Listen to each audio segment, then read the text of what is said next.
ॐ गणेशाष्टोत्तरशतनामावली। ॐ गजाननाय नमः।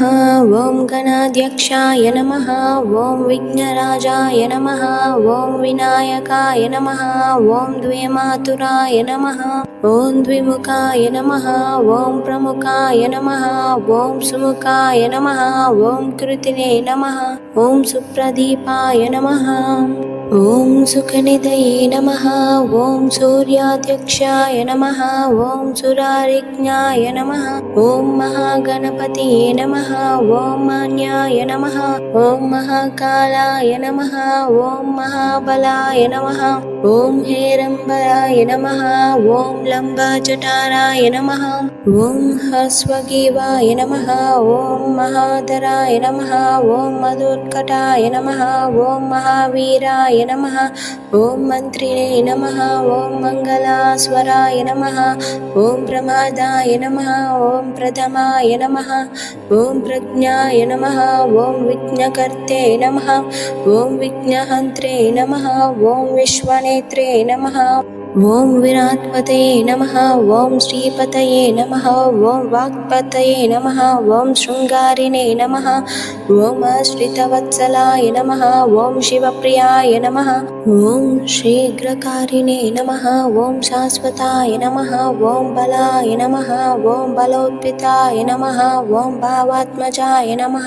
ॐ पुराणपुरुषाय नमः। ॐ पुष्णे नमः। ॐ पुष्करूप्यवारिणे नमः। ॐ अग्रगाम्याय नमः। ॐ अग्रपूज्याय नमः। ॐ अग्रगामिने नमः। ॐ मन्त्रकृते नमः। ॐ चामिकरप्रभाय नमः। ॐ सर्वाय नमः। ॐ सर्वपास्याय नमः। ॐ सर्वकर्त्ये नमः। ॐ सर्वनेत्रे नमः। ॐ सर्वसिद्धिप्रदाय नमः। ॐ सर्वसिद्धये नमः। ॐ पञ्चहस्ताय नमः। ॐ पार्वतीनन्दनाय नमः। ॐ प्रभावे नमः। ॐ कुमारगुरवे नमः। ॐ अक्षोभ्याय नमः। ॐ कुञ्जरासुरभञ्जनाय नमः। ॐ प्रमोदाय नमः। ॐ मोदकप्रियाय नमः। ॐ कान्तिमते नमः। ॐ वृद्धिमते नमः। ॐ कामिने नमः। ॐ कपितवनप्रियाय नमः। ॐ ब्रह्मचारिणे नमः। ॐ ब्रह्मरूपिणे नमः। ॐ ब्रह्मविद्यादिधनभुवे नमः। ॐ जिष्णवे नमः। ॐ विष्णुप्रियाय नमः। ॐ भक्तजीविताय नमः। ॐ जितमन्मदाय नमः। ॐ ऐश्वर्यकारणाय नमः। ॐ ज्यायसे नमः।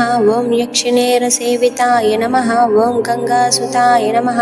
ॐ गणाधीशाय नमः। ॐ गम्भीरनिनादाय नमः। ॐ वटवे नमः। ॐ अभीष्टवरदायिने नमः। ॐ ज्योतिषे नमः। ॐ भक्तनिधयाय नमः। ॐ भावगम्याय नमः। ॐ मङ्गलप्रदाय नमः। ॐ अव्यक्ताय नमः। ॐ अप्रकृतपरक्रमाय नमः। ॐ सत्यदर्शिने नमः। ॐ सकये नमः। ॐ सरसाम्बुनिधयाय नमः। ॐ महेशाय नमः। ॐ दिव्याङ्गाय नमः। ॐ मणिकिङ्किणिमेखलाय नमः। ॐ समस्तदेवतामूर्तये नमः। ॐ सहिष्ठवे नमः। ॐ सततोत्थिताय नमः। ॐ विघाताकारिणे नमः। ॐ विश्वकृशे नमः। ॐ विश्वरक्षकृते नमः। ॐ कल्याणगुरवे नमः। ॐ उन्मत्तवेषाय नमः। ॐ अपराजिते नमः। ॐ समस्तजगदाधराय नमः। ॐ सर्वेश्वराय प्रदाय नमः।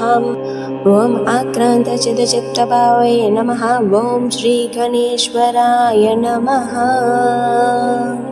మరిన్ని శ్లోకాలను తెలుసుకోవడం కోసం మన డివైన్ విత్ మీ ఛానల్ని సబ్స్క్రైబ్ చేసి like, share, comment for more videos.